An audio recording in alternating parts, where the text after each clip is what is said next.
Shirley Perry. I was in Nigeria 6 in 1962-63, first stationed on the Jos Plateau at Plateau Provincial Secondary School, and then transferred to Dikina. Hi, my name is Michael Tudor, and I was in the Nigeria first groups. That would be 62 and 63, 64. I worked in Ibadan University Hospital as a hematologist, but I also taught Form 6 in Olivet Heights in Oyo. I was there.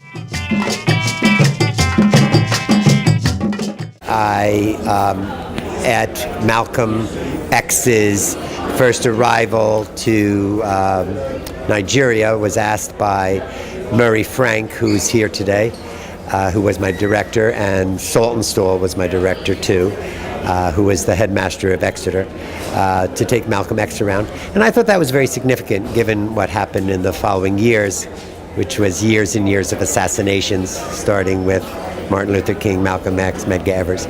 So anyway, it's wonderful to be here at the 50th reunion, and thank you, Ernie, for doing this. I'm Lucinda Boyd. I was a volunteer. I went in as a volunteer math and science teacher, but I actually ended up being the games mistress at a what was then called the secondary school for girls in Kano. It is now named the Girls College Kano, but it still exists.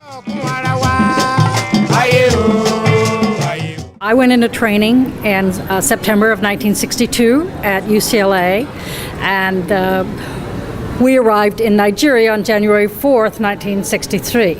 And we took the train from Lagos up to Kano on that next Monday. That was a Friday, and we had some training in Lagos, and then we took the train to Kano, and we spent another couple of nights in the Central Hotel in Kano, and then we were sent to our house and our school and began working. So not much time after we got there. The tale I'm going to tell, however, is not from 1963 and 1964, but from 2008, when I was one of the members of Friends of Nigeria who joined the tour and went back to visit Nigeria in November of 2008. In anticipation of that trip, I had racked my memory in old photographs, and to two sources in Kano had written a list of the names of girls that had been in my form.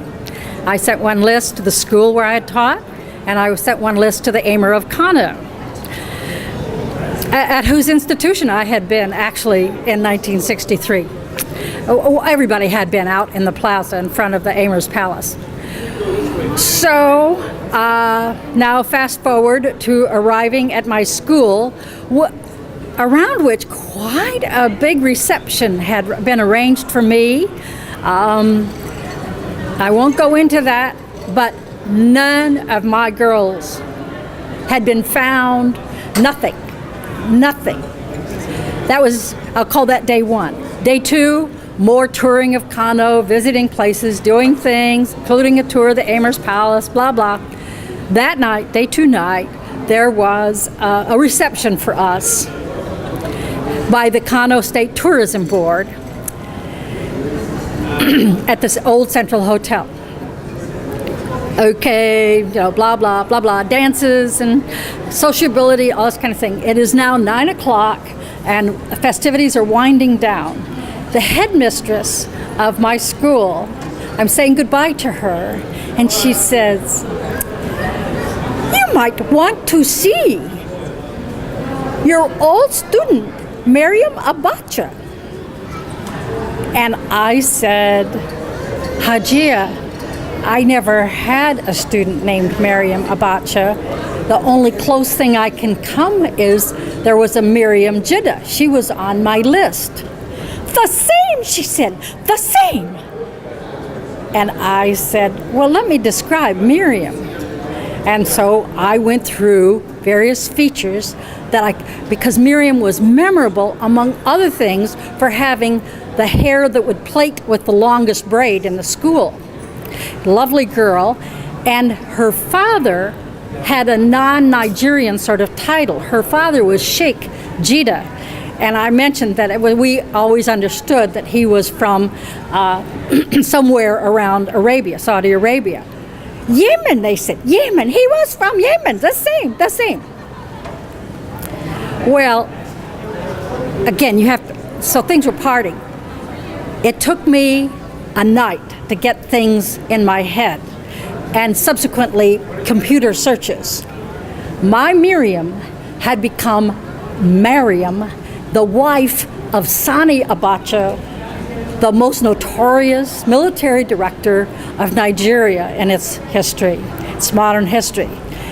Moreover, Mariam was very well known in Nigeria for trying to escape with millions of naira at the airport after her husband's death, and had been arrested. And she was, in fact, in house arrest courtesy of the Emir of Kano. So my student had become famous on that front. And there's one other funny thing to add to all of this, and that is, maybe you have heard from Miriam. She became the queen of those Nigerian 419 email scams. The ones that say, my husband that I had died, I have 4 million naira in Swiss banks, please send me $10,000 and I will pay you back. Queen of the Scammers, that is one of her titles. And she lives to this day in Kano under house arrest. So some things go one way and some things go another. This is not a noble tale, but it's a funny tale. Ruth Waddington in Nigeria, 1962 to 64, in the little village of Berninkebe up on the northwest corner. My name is Greg Zell, and I was a Peace Corps volunteer from September of 1962 through December of 1964. I was a science teacher at Ansaruddin Muslim Girls High School in Lagos, Nigeria,